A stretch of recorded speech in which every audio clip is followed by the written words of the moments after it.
네, 스토리텔링 북한산, 북한산성. 오늘은 세 번째 시간입니다. 저는 고양신문 유경종 기자고요. 북한산을 들여다보는 세 번째 창문은 바로 고대 삼국의 영토 전쟁입니다. 북한산의 이름 그리고 산악 신앙에 대해서 지난번 두 번에 걸쳐서 알아봤고요.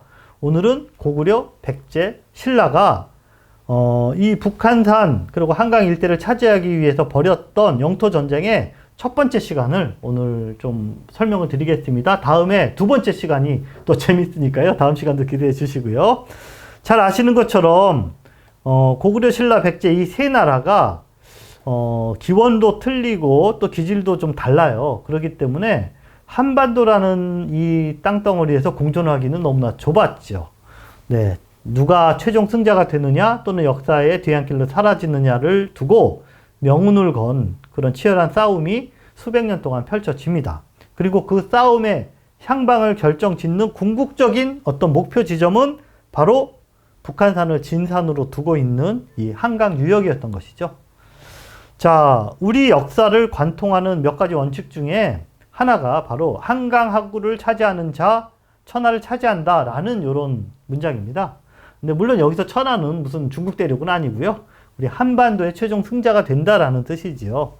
자, 대체 한강하구가 왜 이렇게 중요할까? 뭐 지도를 펴보면 그냥 저절로 답이 나옵니다. 한눈에 봐도 우리 한반도의 중심이고 또 강 양쪽으로 넓은 평야지대를 끼고 있습니다. 하지만 그것보다 더 중요한 것은 바로 사통팔달에 물길이 연결된다라는 것이죠. 도로망이 지금처럼 발달하지 않았던 고대에는 큰 강줄기가 곧 산업도로였고 군사도로였습니다. 북한강은 지금의 강원도 또는 경기도 북부 지역을 이렇게 통과해서 오고요. 남한강은 강원도, 충청도, 경기도 남부 지역 다 이렇게 두루 거쳐서 이게 이제 양수리에서 만나서 지금의 남양주 구리를 거쳐서 서울로 들어오고 우리 고향을 지나서 이제 이렇게 서해바다로 가는 거죠. 한마디로 한강하구는 한반도 내륙에 물자와 인력이 모이는 센트럴 스테이션이었다. 이렇게 이해하시면 될 것 같습니다.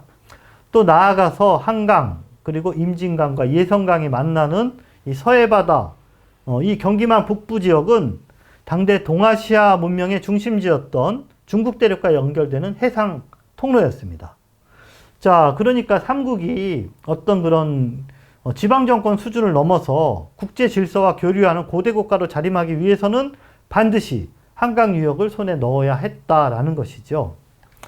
자, 한강 유역의 첫 번째 주인은 여러분 잘 아시죠? 백제입니다. 연제 첫 회에서 살펴본 것처럼 백제 시조 온조왕이 부하, 그러니까 지금의 북한산에 올라가서 사방으로 조망되는 이 지세를 살피면서 새로운 도읍지를 이렇게 살핍니다. 그렇게 시작된 나라가 한강 기슭에 위례성을 도읍지로 삼은 그 한성백제. 예. 자, 그런가 하면 한반도 남동쪽에서 가장 늦게 출발한 신라가 삼국 통일의 기반을 마련한 것이 6세기 중엽인데요. 이때 젊은 정복군주 진흥왕이 한강 유역의 북한산과 한강 일대를 차지하고 나고부터 그 어떤 주도권을 신라가 아주 전적으로 이렇게 차지를 하게 되는 것입니다. 자, 그러니까 주도권의 전환을 보여주는 상징이 바로 북한산 비봉에 지금 서 있는 그런 555년에 건립된 북한산 진흥왕 순수비입니다. 자, 온조왕이 올랐던 북한산을 한 570년이 지난 후에 신라 진흥왕이 다시 오릅니다. 그러니까 한강 유역을 놓고 수백 년 동안 치열하게 공방을 주고받은 고대 삼국의 영토 전쟁의 시작 지점 그리고 끝 지점이 바로 이 북한산이었다라는 것이죠. 자, 앞서서 한강 삼국 영토 전쟁의 목적이 북한산, 한강 유역 차지하기 위함이었다고 말했지만 정작 이 북한산 주변에서는 고대 삼국지대의 흔적으로 비정할 수 있는 그런 직접적인 군사 유물이나 유적이 아직까지는 거의 발견되지 않고 있습니다. 네, 하지만 조금만 생각을 해보면 태풍이 불 때 태풍의 중심은 고요하거든요, 오히려. 근데 그 주변부가 비바람이 거세지요. 시야를 조금 확장해 보면 실제 삼국의 전투는 북한산과 한강 유역에서 치러진 게 아니라 이 유역을 둘러싼 이 외곽 방어선에서 치러진 것을 우리가 확인할 수가 있습니다. 예, 삼국전쟁의 기본은 남과 북의 전쟁이거든요. 그러니까 남진을 하려는 고구려, 그리고 이를 저지하려는 백제 또는 신라의 싸움이 계속 이렇게 반복해서 펼쳐졌는데, 그러다 보니까 한강 그리고 북한산을 방어하려면 북한산 북쪽의 산악지형 그리고 하천지형을 활용해서 방어선을 구축을 했었던 것입니다. 자, 이러한 정황은 경기도 각 지역에 분포해 있는 산성, 토성, 보루 등 이 군사시설 관련 유적의 숫자를 비교해 보면 한눈에 딱 볼 수가 있습니다. 경기도 31개 시군이 있는데요. 네, 군사시설 역사 유적이 가장 많은 지자체 1등부터 3등까지가 바로 연천 25개, 파주가 19개, 그리고 양주가 18개입니다. 앞서서 말씀드린 대로 북한산 북쪽을 둘러싼 이런 산악지형 그리고 하천지형과 이렇게 일치하는 임진강, 한탄강 유역인 것이죠. 네, 이들 지역에 분포해 있는 이 유적에서는 백제, 고구려, 그리고 신라 군사들의 흔적들이 막 뒤섞여 나오는 경우가 많아요. 무슨 얘기냐 하면 백제가 쌓은 성을 나중에 고구려가 차지하기도 하고, 고구려가 쌓은 보루를 신라가 차지한 다음 또 시설을 보강하기도 하고, 네, 그만큼 치열하게 뺏고 뺏기는 이런 공방전이 반복됐다라는 것을 보여주는 것입니다. 자, 이렇게 탈환 목표 지점의 외곽지대를 이렇게 둘러싸고 전선이 형성되는 이런 전쟁의 메커니즘은 과거의 이야기만이 아닙니다. 오늘날까지도 고스란히 이어지는데요. 남한과 북한이 충돌했던 한국전쟁을 우리가 돌아봐도 알 수가 있습니다. 대한민국의 수도 서울을 지키기 위해 양보할 수 없는 대치 전선이 어디냐? 바로 고대 영토전쟁이 펼쳐졌던 아까 말씀드린 그 무대와 비슷하게 이렇게 맞물린다라는 것이죠. 네, 오늘날의 DMZ, 여기를 따라서 고대 군사 유적이 이렇게 발견되는 것은 결코 우연한 일이 아니다라는 것입니다. 자, 고대 고양시 북쪽을 둘러싸고 있는 파주, 연천, 양주의 산지에 있는 수많은 군사 관련 유적 중에 가장 흥미로운 곳이 임진강, 한탄강 변에 있는 그 강한 평지성들입니다. 여러분 이름이 좀 익숙하지 않으실 텐데요. 연천에 고구려 유적 호로고루, 또 은대리성, 당포성 이런 게 있고요. 파주에는 신라시대 방어시설인 칠중성 이런 게 있습니다. 자, 이런 임진강 주변 고구려 군사 유적들이 왜 이렇게 익숙하지 않느냐? 사실 이 유적들은 90년대까지만 해도 전혀 알려지지가 않았던 유적입니다. 왜냐하면 학자들조차도 남한 지역에 고구려 유적이 뭐 남아있겠어? 이렇게 생각했던 지역이다라는 것이죠.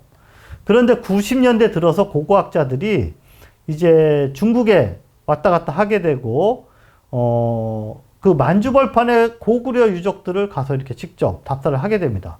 그러다 보니까 비로소 고구려 유적을 볼 수 있는 그런 안목이 생기게 되고, 강가에 흩어져 있던 이 임진강 또 한탄강에 있는 이 유적들이 이게 고구려 유적이었구나 라는 것을 그때서야 비로소 발견하게 됐다라는 것이죠. 네. 그 결과 5세기 초 광개토왕 장수왕의 남진 정책 이후에 형성된 고구려 신라가 그 임진강을 국경성 삼아 대치했던 시절의 이 유적이 뒤늦게 발견됐다라는 것입니다. 자, 그렇다면 우리 고양시에는 과연 삼국시대 유적이 어떤 게 남아 있을까요? 고양 지역은 아까 살펴본 연천이나 파주나 이 양주에 비해서는 지형 자체가 좀 틀립니다. 그러니까는 산지가 적고 한강에 큰 물줄기가 펼쳐놓은 이 평야지대에 만들어진 그 마을이 바로 우리 고양이잖아요. 그렇기 때문에 어떤 방어시설들이 있었다 해도 큰 홍수가 나고 범람이 되면은 오늘날까지 그런 시설, 유적들이 남아있지 못하는 경우가 많이 있는 거죠. 근데 그나마 약간 높은 지대, 그러니까는 덕양과 일산을 대표하는 고봉산, 그리고 덕양산, 그리고 이산포 인근에 있는 멱절산에서 삼국시대 유적들을 우리가 찾아볼 수가 있습니다. 네, 규모가 가장 작은 멱절산부터 한번 보겠습니다. 벚꽃동 들녘 끝에 그 한강변 이산포 작은 언덕인 멱절산. 자, 여기에 2000년대 들어서 발굴조사를 실시해 보니까 초기 한성백제 시대의 집터와 유물터가 발견됐습니다. 학자들은 그 한강 하구의 주요 포구였던 이 이산포가 이 멱절산 유적을 중심으로 삼국시대부터 어떤 군사 방어 기능을 아우르는 그런 시설들이 있었을 것으로 이렇게 추정하고 있습니다. 자, 이번에 덕양산 보겠습니다. 행주산성이 자리한 덕양산에는 아주 확실한 삼국시대 군사유적이 존재합니다. 산 정상 바로 아래 경사면에 7세기에 축조한 석축산성. 자, 사진에 보이는 바로 요겁니다. 요게 최근에 발견이 됐거든요. 그러니까는, 그리고 또 삼국시대부터 조선시대에 이르는 다양한 유물들도 이 덕양산에서 출토가 됐습니다. 자, 이러한 유적과 유물들은 행주산성이 삼국시대부터 조선시대까지 기나긴 시간 동안 한강 하구에서 서울의 관문을 지키는 군사적 요충지로 자리하고 있었음을 여실히 보여주는 그런 이제 유물들입니다. 네, 그동안 행주산성은 저희가 조선시대 권율 장군이 백성들과 하나가 되어서 왜군을 물리친 임진왜란의 3대 전적지 중에 하나다. 네, 이거에만 포커스를 맞춰서 생각을 했었는데요. 그러나 석축산성과 이런 유물들이 지속적으로 발견이 되면서 행주산성의 역사는 과거로 1000년 이상 이렇게 훌쩍 거슬러 올라가게 되는 것입니다. 자, 덕양산은 앞서서도 말씀드린 적이 있는데 해발이 125m 밖에 안 되는 아주 야트막한 산입니다. 하지만 정상에 올라가 보면 비로소 진가가 느껴집니다. 네, 동남쪽을 보면 너른 한강을 따라서 서울의 높고 낮은 지세가 아주 한눈에 탁 들어오고요. 그리고 서북쪽으로 이렇게 눈길을 돌리면 서해바다로 열린 물길이 또 시원하게 펼쳐집니다. 그리고 창릉천을 따라서 이렇게 북동쪽을 바라보면 바로 서울과 고향의 진산인 북한산의 프로필이 아주 멋있게 이렇게 당당한 풍채가 시선을 압도합니다. 자, 조선의 수도 한양을 호위하는 동쪽 외사산으로서 덕양산이 선택된 이유를 우리가 이렇게 저절로 납득할 수 있게 됩니다. 자, 이제 덕양산은 그리고 행주산성의 의미는 마주 보이는 북한산과 하나로 이렇게 묶여서 조선시대를 뛰어넘어 더 깊고 웅장한 과거로 이제 확장돼야 될 때가 왔다. 저는 이렇게 말씀을 드리고 싶습니다. 자, 고향에 남아있는 삼국시대 영토전쟁의 마지막 무대는 바로 일산의 중심인 고봉산입니다. 자, 고구려 안장왕 때 백제 땅에 살던 한시성을 가진 미녀와의 러브스토리는 고향에서는 나름대로 잘 알려진 그런 고대 이야기죠. 자, 이야기 잠깐 요약을 해보겠습니다. 고구려 안장왕이 태자 신분이었을 때 적국인 백제의 사정을 염탐하기 위해서 상인으로 변장을 하고 국경을 넘어 백제 땅 개백현으로 몰래 숨어 들어갑니다. 그러다가 우연히 대갓집인 한씨 집안의 딸인 한주라는 여인을 아가씨를 몰래 만나서 남몰래 사랑을 나누게 돼요. 연인이 되는 거죠. 그런데 거기 계속 있을 수가 없잖아요. 그래서 다시 고구려로 돌아오면서 내가 조만간 군대를 거느리고 돌아와서 이 땅을 취하고 그대를 아내로 맞이하겠소라는 아주 무책임한 약속을 하고 돌아갑니다. 자, 홀로 남은 한주. 이 미인이다 보니까는 이 개백현의 태수가 이 한주를 첩으로 얻으려고 자꾸 이렇게 유혹을 합니다. 그러나 태자와의 약속을 굳게 지키기 위해서 절개를 지키다가 옥에 갇히게 됩니다. 자, 이후에 왕위에 오른 안장왕은 용맹한 장수 을밀과 함께 개백현을 드디어 공격하고 한주를 구출해내서 해피엔딩으로 끝난다. 이런 이야기입니다. 자, 안장왕은 여세를 몰아서 한강 일대의 각 성들도 이렇게 접수를 하게 됩니다. 그리고 안장왕이 이제 그 개백현으로 진군에 들어올 때 한주가 그 산봉우리에 올라서 봉화불을 올려서 그 산이 고봉산이 되었다라는 설화도 이 이야기에 이제 덧붙여지는 것이죠. 자, 안장왕은 그 광개토 대왕부터 안장왕에 이르는 요 시기는 고향이 고구려와 백제의 영토 전쟁이 정말 아주 활발히 펼쳐지던 그런 시기이기도 합니다. 광개토 대왕 때는 우리 고향이 일산은 고구려 땅, 달을성현, 그리고 저기 능곡 지역은 백제 땅, 개백현. 아까 그 안장왕 이야기에 나왔던. 자, 그러다가 장소왕 때에는 장수왕이 한성백제를 함락시키죠. 그러면서 개백현이 고구려 땅으로 편입이 됩니다.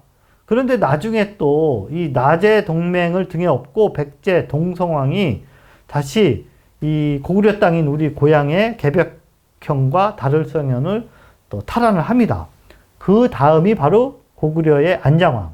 예, 안장왕 때 이제 아까 그 설화에서 나오는 것처럼 영토 전쟁에서 승리하면서 다를성현을 되찾는데 요때가 바로 이 한시미녀 이야기의 배경이 되는 그런 시기인 것이죠. 자, 이 안장왕 한주 설화는 이야기 구조가 아주 놀랍도록 자, 무슨 이야기 떠오르세요? 바로 춘향전이랑 모티브가 상당히 비슷하죠. 그래서 이 이야기가 바로 춘향전의 원전이다라고 이렇게 해석하는 학자들도 많이 계십니다. 자, 그런가 하면 적국의 아름다운 여인이 다른 나라 왕자랑 사랑에 빠져서 자기 조국을 배신한다라는 이런 이야기는 또 호동왕자와 낙랑공주 이야기와 닮아 있기도 합니다. 네, 사랑을 위해서 조국도 버리고 또 이런 이는 왜 꼭 적국의 아름다운 여인이어야 하는지, 네, 이게 승자 중심, 그리고 남성 중심의 어떤 시각이, 네, 이런 이야기 속에서 조금 감지되는, 네, 그런 면도 있습니다. 자, 어쨌든 이 안장왕과 한시미녀 이야기는, 일국의 왕자가 적국의 첩자로 잠입해서, 하는 장면에서 보듯이 고구려와 백제의 사활을 건 영토 전쟁을 실감나게 상상할 수 있는, 네, 그런 정보들을 정말 많이 담고 있는 이야기다라고 할 수가 있겠습니다. 자, 이 시간에는 그 고대 삼국의 전쟁 이야기를 좀 들려봤고요. 다음 시간에는 북한산과 한강 유역을 놓고 펼쳐진 삼국 영토 전쟁의 종지부를 찍은 신라 진흥왕의 순수비 이야기를 살펴보도록 하겠습니다. 다음 시간에 뵙겠습니다.